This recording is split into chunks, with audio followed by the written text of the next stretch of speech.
I could never sleep well in hotels. I guess that's somewhat of an understatement. I could never sleep well in general, but hotels were the worst. Just the thought that the previous occupant of this bed is a complete stranger was repulsive in my mind, but that's beside the point. What I'm getting at is how this lack of sleep in hotels changed my life. Christmas.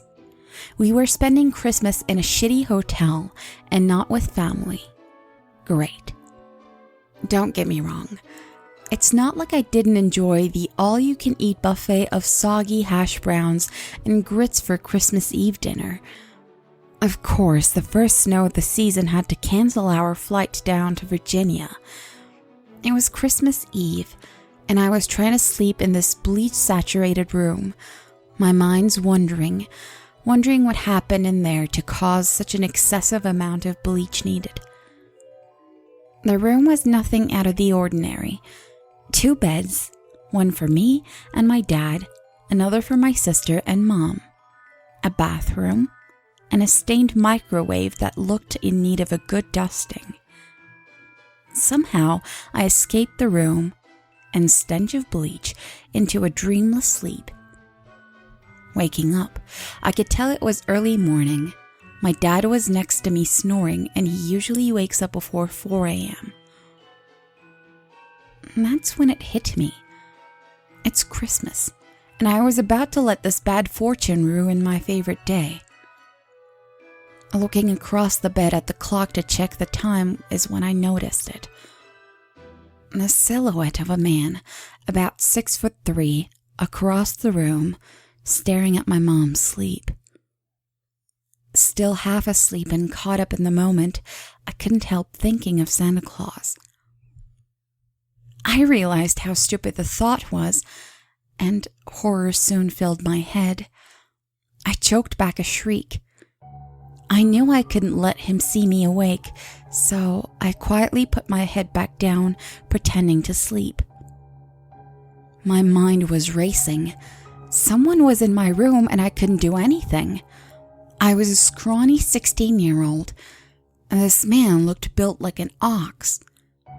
I wonder if I could wake my dad up in time, but I knew that wouldn't work. He slept like a rock. A bucket of water couldn't get him up fast enough. I was practically in tears. I never felt so helpless. For a second time, I choked back a scream. He was standing next to me, and I could feel and hear his repulsive breath on my face.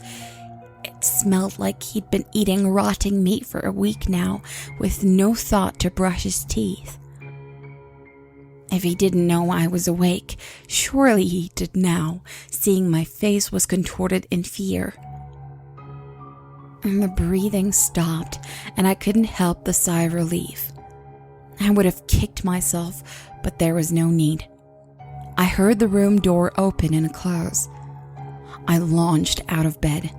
Nothing in the room was in disarray, and my family was still asleep. That couldn't have been a dream. I couldn't have imagined it. Feeling awake as ever, a horrible idea popped into my head, and before I could push it away, I was pulling the door open. Glancing back to the door in order to memorize the room number, I saw the giant spray-painted black X on the door. Had I seen this without the prior experience, I probably would have thought it was just some stupid kids. I knew better, but not enough to know what it was for. My heart skipped a beat. There he was, turning the corner at the end of the hall. Why am I doing this? I tailed him down to the parking lot. He was nowhere in sight. One moment he's walking out of the lobby, the next he's gone. Realizing how cold it's outside in paper-thin pajamas, I returned to the lobby. No one was around. Strange. I could swear there's usually a night concierge. Adrenaline wearing off, I realized how stupid and rash my actions had been. He could have killed me. I cursed myself back up the stairs. I knew something was wrong when I got to my floor. The door to my room was wide open. I hadn't left it that way, right? I walked inside, and after a quick search of the room, I determined it's safe and my family was still asleep. I locked the door and got back into bed, though I didn't sleep for the rest of the night. I listened to my dad get up, and eventually my mom followed, but I still pretended to sleep. A few hours passed, and my parents got my sister and I up. We got into the car and made our way back to the airport. Digging through my bag to grab my iPod led to finding of something that hadn't been there in the previous day.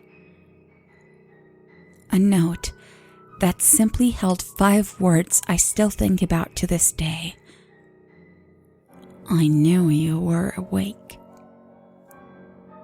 It's now been 2 months since the hotel experience.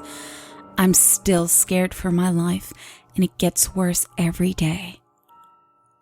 That note I found wasn't the only one. I still receive them.